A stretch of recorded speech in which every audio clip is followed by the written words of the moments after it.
नमस्कार। आज हम एक काफी पेचीदा और जरूरी कानूनी सवाल पर बात कर रहे हैं। क्या किसी के फोन पर बच्चों से जुड़ी यौन शोषण सामग्री, जिसे चाइल्ड पोर्नोग्राफी भी कहते हैं, सिर्फ मिलना ही कानूनन अपराध है? जी।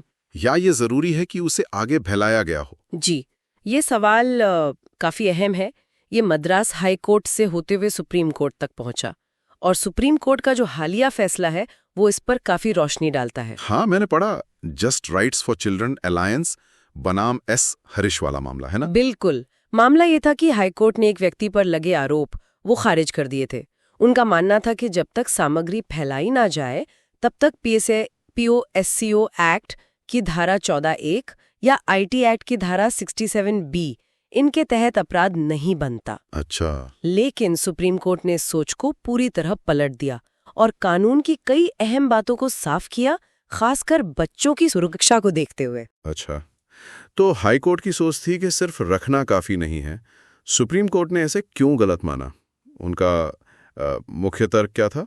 देखिए, सुप्रीम कोर्ट ने सबसे पहले POSCO एक्ट की एक बहुत जरूरी धारा 15 उस पर ध्यान दिलाया, जिसे हाईकोर्ट ने शायद नजरअंदाज कर दिया था। धारा 15?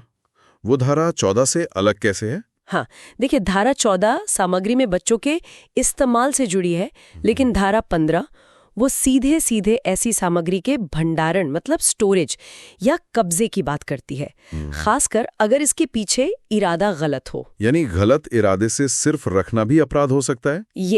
ये इरादा कैसे तय होता है? हाँ बिल्कुल। धारा 15 में 3 स्थितियां बताई गई हैं जहां ये भंडारण अपराध है। पहला, अगर सामग्री शेयर करने या भेजने के इरादे से रखी है और उसे डिलीट या रिपोर्ट नहीं किया। दूसरा, उसे फैलाने, दिखाने या बांटने के लिए रखा है।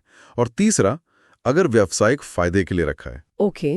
सुप्रीम कोर्ट ने इसे इनशॉर्ट क्राइम कहा, मतलब अपूर्ण अपराध। हाँ, यानी अपराध की तैयारी या वो गलत इरादा रखना भी अपने आप में सजा के लायक है, भले ही वो अंतिम कदम जैसे फैलाना वो न उठाया गया हो। ये तो काफी गंभीर बात है फिर।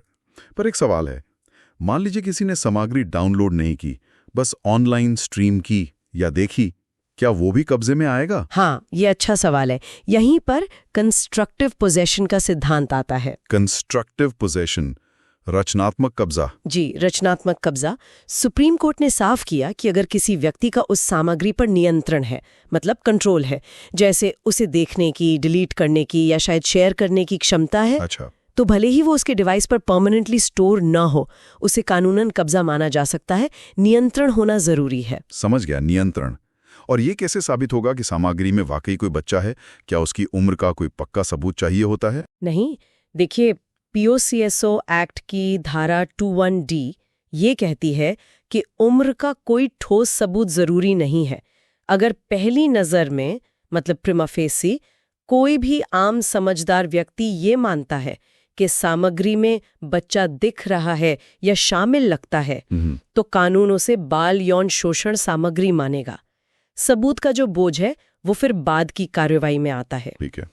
तो POSCO एक्ट स्टोरेज और गलत इरादे को पकड़ता है। अब ये IT एक्ट की धारा 67(b), इसके बारे में सुप्रीम कोर्ट ने क्या कहा?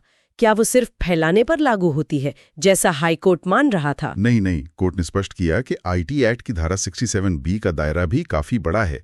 वो सिर्फ प्रकाशन या भेजने तक ही सीमित नहीं है। इसके क्लॉज B में तो खासतौर पर ऐसी सामग्री बनाना, खोजना, ब्राउज करना, मतलब देखना, ब्राउज करना भी। हाँ, ब्राउज करना, डाउनलोड करना, इकट्ठा करना, विज्ञापन देना, आदान प्रदान करना या बांटना, ये सब शामिल है। तो ऑनलाइन देखना भी इसके दायरे में बिल्कुल आ सकता है। अच्छा, ये जो गलत इरादे वाली बात है, इस पर वापस आते हैं। कानून में एक कल्पेबल मेंटल स्टेट यानी दोषपूर्ण मानसिक स्थिति की धारणा भी है। सुप्रीम कोर्ट ने इस पर क्या कहा? हाँ, ये बहुत महत्वपूर्ण है। POSCO एक्ट की धारा 30(1) एक कानूनी धारणा स्थापित करती है। वो कहती है कि अगर किसी अपराध के लिए दोषपूर्ण मानसिक स्थिति जैसे गलत इरादा या जानकारी जरूरी है, तो कोर्ट ये मानकर चलेगी कि अभियुक्त की ऐसी स्थिति थी। मतलब कोर्ट पहले से मान लेगी? हाँ, एक तरह से। अब ये अभियुक्त की जिम्मेदारी बन जाती है कि वो साबित करे कि उसका ऐसा कोई इरादा नहीं था, और वो भी उचित संदेह से परे, मतलब बियॉन्ड रीजनेबल डाउट। बाप रे, ये तो सबूत का बोझ अभियुक्त पर डाल देता है। बिल्कुल। और सुप्रीम कोर्ट ने कहा कि जब हाई कोर्ट आरोप खारिज करने की याचिका सुन रहा था तब भी उसे इस कानूनी धारणा को अनदेखा नहीं करना चाहिए था, बशर्ते अभियोजन पक्ष ने शुरुआती तथ्य जैसे सामग्री का कब्जा वगैरह वो स्थापित कर दिए हों। तो कुल मिलाकर सुप्रीम कोर्ट ने हाई कोर्ट का फैसला पलट दिया। जी हाँ, और मामला दोबारा सुनवाई के लिए निचली अदालत भेज दिया। बिल्कुल। सुप्रीम कोर्ट का संदेश एकदम साफ है। पॉक्सो एक्ट की धारा 15 के तहत गलत इरादे से बाल यौन शोषण सामग्री का भंडारण या कब्जा रखना ये अपने आप में एक दंडनीय अपराध है, भले ही उसे फैलाया न गया हो। कोर्ट ने एक और अहम सुझाव भी दिया।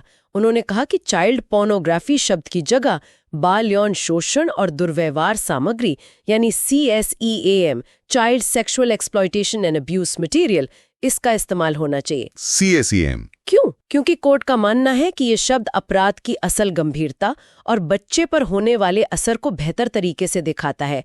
पोर्नोग्राफी शब्द शायद उसे कम गंभीर बना देता है। सही बात है। तो इस पूरे विश्लेषण का सार ये निकलता है कि कानून सिर्फ अपराध के अंतिम नतीजे को नहीं देखता, बल्कि उसके पीछे का इरादा, उसकी तैयारी और सामग्री पर नियंत्रण, इन सब को बहुत गंभीरता से लेता है, खासकर जब बात बच्चों की सुरक्षा की हो। निश्चित रूप से ये फैसला डिजिटल दुनिया में बच्चों को बचाने वाले कानूनों को समझने का एक अहम पड़ाव है। बिल्कुल। और ये फैसला ये भी दिखाता है कि ऑनलाइन दुनिया में किसी के इरादे, सामग्री पर उसके नियंत्रण और बच्चों के संरक्षण के बीच संतुलन साधना कितना जटिल काम है और कानून कैसे इस चुनौती से निपट रहा है। हाँ, और एक सोचने वाली बात यह रह जाती है कि ठीक है, कानून तो बन गया, पर जब किसी के डिवाइस पर सिर्फ सामग्री मिलती है तो उसके पीछे का वो इरादा उसे असल सुनवाई में साबित करना कितना मुश्किल हो सकता है, और कानून इस सबूत की चुनौती से कैसे निपटता है ताकि बच्चों की सुरक्षा हमेशा सबसे ऊपर रहे, ये एक बड़ा सवाल है।